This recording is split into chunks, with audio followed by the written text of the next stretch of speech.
ना इधर ना उधर, सीधे मुद्दे पर नजर। और क्या है आज की खबर, आप देखना शुरू कर चुके हैं न्यूज़ 18 और आपके साथ मैं हूं पुनीत और मेरे साथ मेरे सहयोगी मौजूद हैं आनंद, उनके पास चलेंगे। लेकिन उससे पहले खबर क्या है जिस पर आज हम चर्चा करने वाले हैं वो आपको हम बता देते हैं। तो खबर ये है कि हिजबुल्लाह के साथ इजराइल का हो गया है सीज फायर, यानी कि और ये 60 दिन के लिए हुआ है, यानी कि अब जो लेबनान के ऊपर लगातार हमले हो रहे थे, मिसाइलें बरसाई जा रही थी इजराइल की तरफ से, वो ख़त्म हो चुकी हैं और वहाँ पर अब शांति छा चुकी है।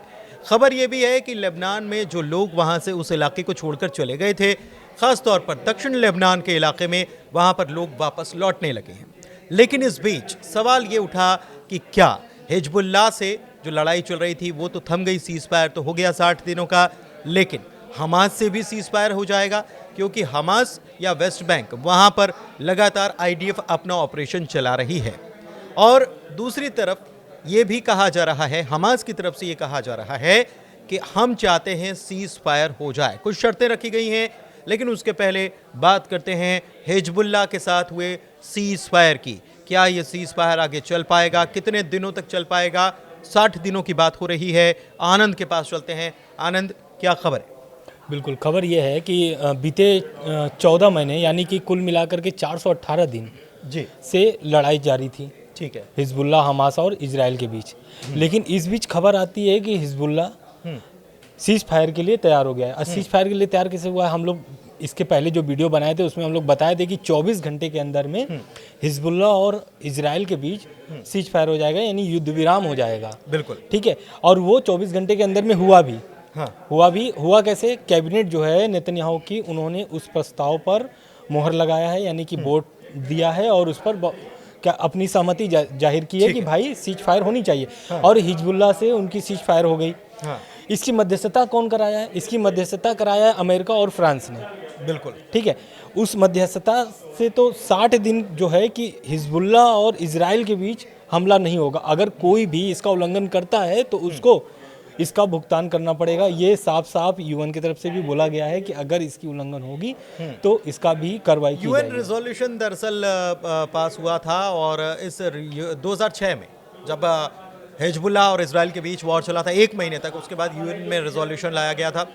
और उस रिजोल्यूशन के बाद उसी का हवाला दे करके यहाँ पर एक बार फिर से सीज फायर। बिल्कुल। लेकिन इस वक्त जो कल जो खबर आ रही थी कि सीज फायर के बाद वाला, हाँ, खबर ये थी कि लेबनान में एकदम खुशी का माहौल था। क्यों खुशी, हाँ, का माहौल था? क्योंकि लोग जो दक्षिणी लेबनान में लोग रहने वाले थे, निवास करते थे, वो हो गए थे, विस्थापित हो गए थे। किधर?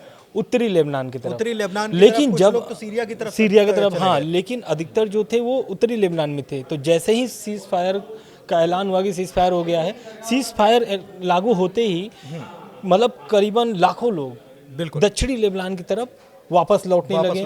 अच्छा, उस वापस लौटने के दौरान बहुत सारी जो फोटो आई हैं उसमें क्या होता है कि नसरुल्लाह का फोटो लेकर के लोग अपने गाड़ी पर, बच्चे नसरुल्लाह का फोटो लेकर के ये खुशी जाहिर कर रहे हैं। तो देखिए, हसन नसरुल्लाह का फोटो क्यों? क्योंकि लेबनान या ये जो फाइट चल रही थी, लेबनान पे अटैक हो रहे थे, वहाँ के लोगों का अब ये मानना शुरू हो गया है कि हमने ये जंग जीत ली है। और इसी को लेकर इजराइल में अब दो फाड़ हो गया है। और इजराइल में अंदर खाने ही जो नेतन्याहू हैं, उनकी कैबिनेट के लोग ही इसको लेकर कह रहे हैं कि ये कदम जो है ये इजराइल के लिए बहुत आत्मघाती साबित होगा, इसलिए क्योंकि ये फिर से सर उठाएगा और फिर से वापस हमले करेगा। बिल्कुल सही बात। और ये हमने ये अंदर ही अंदर खाने इजराइल में एक गलत मैसेज गया है इसके जरिए कि यहाँ पर सीज फायर हो गया तो हम जंग हार गए। और लेबनान में यही तस्वीर देखने को मिली। बिल्कुल तस्वीर देखने को मिली। लेकिन जैसे ही लेबनानी जो सेना है उन्होंने देखा कि दक्षिणी लेबनान में काफ़ी भीड़ आ रही है, तो उन्होंने एक चेतावनी जारी किया। कहा कि सीज फायर हो गया है लेकिन वापस लौटना अभी ठीक नहीं है। हाँ। क्योंकि इजरायली सेना अभी भी वहीं पर मौजूद है जहाँ पहले थे। हाँ। इजरायली लेबनानी सेना का कहना था कि जब तक इजरायली सेना पीछे नहीं हटते तब तक आप वापस ना आए। मतलब ऐसी चेतावनी कल जारी की गई थी। ठीक है, तो ये चेतावनी जारी की गई और दूसरी तरफ नेतन्याहू अपने ही घर में घिरे हुए नजर आ रहे हैं इस फैसले के बाद।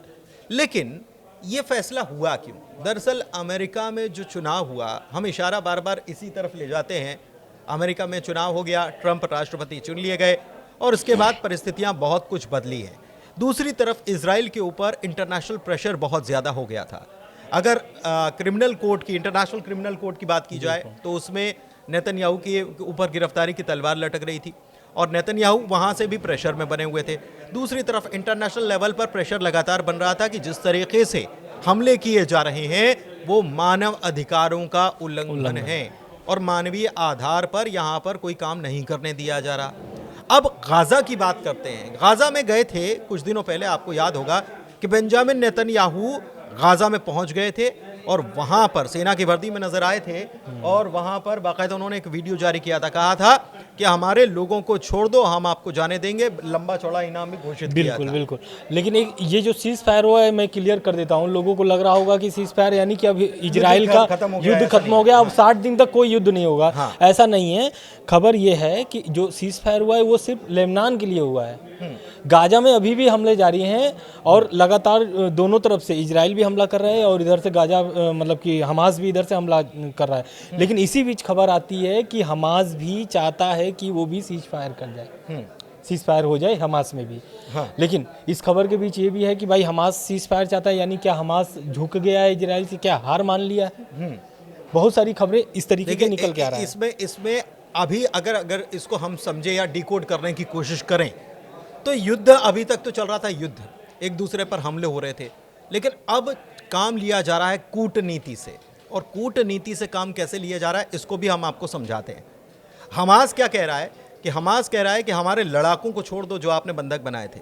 आपको याद होगा 7 अक्टूबर पिछले साल का वो दिन जब अटैक हुआ था, उसके बाद कुछ हमास के लड़ाकों को बंधक बना लिया गया था। 1000 इनकी संख्या है इजराइल में जिनको बंधक बनाया गया। दूसरी तरफ हमास ने इजरायलियों को बंधक बना रखा है और उनकी संख्या 100 है अभी भी। हाँ, वो 100 अब बिल्कुल, हाँ बिल्कुल आप सही कर रहे हैं। वो 100 की जगह पर 1000 अपने लड़ाके मांग रहे हैं, जो कि इस पर इजराइल ने भी अपनी प्रतिक्रिया जाहिर की है। उन्होंने बोला है कि इस तरीके से नहीं होगा, दोहरी नीति अभी नहीं चलेगी, दोहरी नीति नहीं चलेगी। और वो भी जिन्होंने इजराइलियों पर अटैक किया, हम उनको कैसे छोड़ दें? बिल्कुल, हम उनको कैसे छोड़ दें? लेकिन इसके पीछे काम यहाँ पर क्या हो रहा है? हमास एक प्रकार से जो इंटरनेशनल प्रेशर बना हुआ है इजराइल पर, उसी का इस्तेमाल इजराइल के खिलाफ कर रहा है और ये इसीलिए चाह रहा है कि यहाँ पर सीज फायर हो जाए। क्यों? क्योंकि पोप फ्रांसिस जो हैं उनकी तरफ से एक बयान सामने आया था और उन्होंने कहा था कि जिस तरीके से गाजा में जो कार्रवाई हो रही है वो ठीक नहीं है और उन्होंने कहा था कि यहाँ पर मानवीय मदद तक पहुँचाने नहीं दी जा रही है। और इजराइल की एक प्रकार से उनकी तरफ से अगर शब्दों में, दूसरे शब्दों में कहा जाए तो ये गुंडागर्दी है इजराइल की। तो ये उनकी तरफ से मैसेज दिया गया था और उसी का आधार बनाकर, बिल्कुल उसी के बेस पर हमास ने अब ये नई चाल चली है। लेकिन अब ये मैं बता देता हूँ कि अगर जो 60 दिन का ये जो युद्ध विराम हुआ है, ये युद्ध विराम यानी 60 दिन में, ऐसा नहीं है कि 60 दिन का युद्ध विराम हो गया है तो लोग अपने अपने घरों में और अपने अपने जगह पर रहेंगे। युद्ध विराम इसलिए किया गया है फ्रांस और अमेरिका के मध्यस्थता में कि शांति से और शांति समझौते से, शांति से वार्ता करके इस मसले को खत्म कर दिया जाएगा। यानी 60 दिन के अंदर में इस मसले को पूरा खत्म करके युद्ध को एकदम मतलब अंत तक, मतलब युद्ध को एकदम खत्म कर दिया जाए। ऐसा उनकी नीति है। किसकी? फ्रांस और अमेरिका की। फ्रांस अमेरिका की नीति है। हमास की नीति क्या है? हमास ने कह दिया है तुर्की को कह दिया है और कतर को कह दिया है, जो बीच में मध्यस्थता कर रहे थे लेकिन बाद में नहीं कर रहे थे। तुर्की तो और नाराज हो गया था, उसने तो एयर स्पेस की इजाज़त नहीं दी थी इस्तेमाल करने की इजराइल को। वहाँ के जब राष्ट्रपति जा रहे थे तो एयर स्पेस की इजाज़त मांगी थी, लेकिन तुर्की की तरफ से मना कर दिया गया था। दूसरी तरफ कतर भी इस बाद में पीछे हट गया था कि हमको नहीं करना मध्यस्थता। लेकिन अब दोनों को कहा जा रहा है, हमास की तरफ से कहा जा रहा है कि आप बात करो, लेकिन इजराइल कह रहा है कि भाई हम उन 1000 लड़ाकों को कैसे छोड़ दें जिसने हमारे देश पर हमला किया। बिल्कुल। कल ऐसी खबर भी आ रही थी कि सीज फायर के बाद क्या होता है कि हिजबुल्लाह को लोग मतलब इस तरीके करेंगे, हिजबुल्लाह कमज़ोर हो जाएगा। हाँ। है ना? तो लेकिन इस पर क्या है कि मतलब बहुत सारे जो विशेषज्ञ का जो बयान है इस पर, और इस पर इजराइल का भी बयान आया कि इससे इजराइल, हिजबुल्लाह कमज़ोर होगा और लेबनानी, कहीं ना कहीं इजराइल चाहता है ना कि जो लेबनान का सरकार है वो मजबूत हो, और इस कारण से हिजबुल्लाह को कमज़ोर कर रहा है। क्योंकि देखिए, अब स्पष्ट बता देते हैं कि हिजबुल्लाह जो है, हिजबुल्लाह के जो लड़ाके हैं वो लेबनान की सेना पर, यानी कि लेबनान की सेना पर लड़ते हैं। लेबनान की सेना अलग है और हिजबुल्लाह के लड़ाके अलग हैं, लेकिन दोनों, अब क्या है कि हिजबुल्लाह कमज़ोर कैसे होगा? डोमिनेट करते हैं, हिजबुल्लाह ताकतवर ज़्यादा है लेबनान में अगर ऐसे देखा जाए तो। सबसे बड़ी बात कि उनके राजनीतिक जो लोग हैं वो वहाँ की सरकार में शामिल है, वहाँ के सरकार में शामिल है। लेकिन मुख्य बिंदु ये है कि हिजबुल्लाह को कमज़ोर करने के लिए ईरान को इजराइल को अपने तरफ करना पड़ेगा, जो कि संभव नहीं है। वो और बिल्कुल संभव क्योंकि नहीं एकदम हिजबुल्लाह अगर कमज़ोर होगा तो वो ईरान से, ईरान का लगातार अभी भी सहयोग उसका जारी है। और इसी कारण से जो लेबनानी सरकार है, वो लेबनानी सरकार हिजबुल्लाह के कहने पर मतलब अपनी, क्योंकि उसकी क्या है कि सीमा से लेकर के मतलब कि जैसे कि हम राजनीति तक, हाँ, दोनों में भागीदारी बहुत प्रचुर हद तक मात्रा है, में है। बहुत हद तक है। और ये समझ लीजिए कि लेबनान की सरकार है अलग, लेकिन चला उसको हिजबुल्लाह ही रहा है। वरना आप सोचिए कि लेबनान के ऊपर अटैक हो रहे हैं, वहाँ की सरकार अलग है, वहाँ की सेना अलग है, और वहाँ पर हिजबुल्लाह खड़े होकर लड़ रहा है, तो ये इतना आसान नहीं होता है। सबसे बड़ी बात यह है कि इजराइल को मेरे ख्याल से समय भी थोड़ा सा चाहिए था, बिल्कुल, क्योंकि इतने वक्त से चल रहा है युद्ध, और आईडीएफ जो है वो भी थक चुकी है। फिर क्या है, साथ ही साथ ईरान की अपनी तैयारियां चल रही हैं, ईरान से निपटना है। और ये बार बार कह चुके हैं कि परमाणु संपन्न होने की कोशिश ईरान की तरफ से की जा रही है। बेंजामिन नेतन्याहू ने कहा, जब ये युद्ध विराम का उन्होंने संदेश दिया, तो उन्होंने कहा है कि ये परमाणु संपन्न होने की कोशिश की जा रही है, हमारी नज़र उसके ऊपर बनी हुई है। चाहते हैं ये बेंजामिन नेतन्याहू की वॉर के लिए, आगे वाले वक्त के लिए, भाई सेना थक गई, आपका हथियारों का खजाना जो है वो कम पड़ता जा रहा है, लगातार आप कितनी मिसाइलें, बिल्कुल, उसको भी तो जुटाना है। तो एक मजबूती पैदा करने के लिए ये एक प्रकार से समय लिया गया है। दूसरी बात कि फोकस करना चाहते हैं बेंजामिन नेतन्याहू अब ईरान की तरफ, क्योंकि मेन तो वही है, और वहीं से हिजबुल्लाह को प्रेशर दिया जाता है या हमास को प्रेशर दिया जाता है, अगर मैं गलत नहीं तो। बिल्कुल, हमास को इसलिए किया जाता है क्योंकि देखिए, लड़ाई तो इजराइल की किससे शुरू हुई थी? इजराइल की लड़ाई तो हमास से शुरू हुई थी, ठीक है, वो तो हमास से लड़ रहा था, लेकिन उसके सहयोग में कौन आया? हिजबुल्लाह। हिजबुल्लाह के सहयोग में कौन आया? ईरान। फायर देना शुरू कर दिया उसने, फिर उसके बाद ईरान आया, उधर हुतियों ने कवर फायर देना शुरू कर दिया। तो कहीं ना कहीं इजराइल भी एकदम थक चुका है। 14 महीने से वॉर चल रही है, जिसके कारण से बहुत आर्थिक प्रताड़ना भी झेलना पड़ रहा है इजराइल को, सीमा भी अंतर्राष्ट्रीय स्तर पर बहुत ज्यादा प्रेशर बना हुआ है। लेकिन भारत ने इसका स्वागत किया है, सीज फायर का, जो 60 दिनों का सीज फायर हुआ है, उस पर भारत ने स्वागत किया है।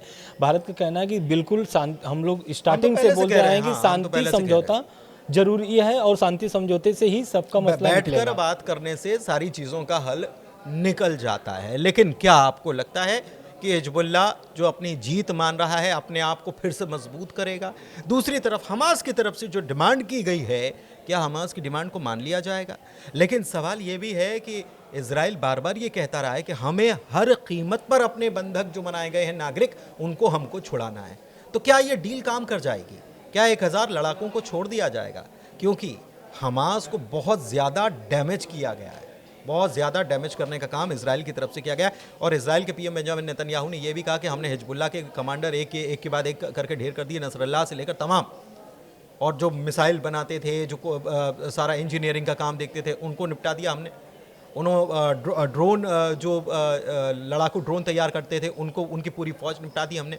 उनके उस सेंटर पर हमने हमला किया जहाँ पर ये सारे हथियार तैयार होते थे। लेकिन उसके बावजूद भी एक बात है कि हिजबुल्लाह ने आखिर दम तक, ये सीज़फायर होने के पहले तक, हिजबुल्लाह ने अपने अटैक जारी रखे। तो तैयारी हिजबुल्लाह के अंदर ही अंदर तो बहुत कुछ। बिल्कुल, अब देखना ये होगा कि दूसरा सीज फायर कब होता है हमास से, क्योंकि पहला तो हिजबुल्लाह से हो गया है, और दूसरा अब होने वाला है हमास से। तो ये देखना होगा कि कब तक होगा, क्योंकि इसका कोई भी अभी टाइम लाइन या कोई ऐसा कुछ आया नहीं है। बस खाली हमास ने ऐसा हमास के जो नेता जो है, बिल्कुल कतर के जरिए रखा है कि भाई हम भी चाहते हैं कि युद्ध विराम हो जाए हमास और इजराइल के बीच। चलिए ठीक है, तो उम्मीद करना चाहिए कि युद्ध विराम हो जाए, अच्छी बात है, बात बन जाएगी तो अच्छी बात है।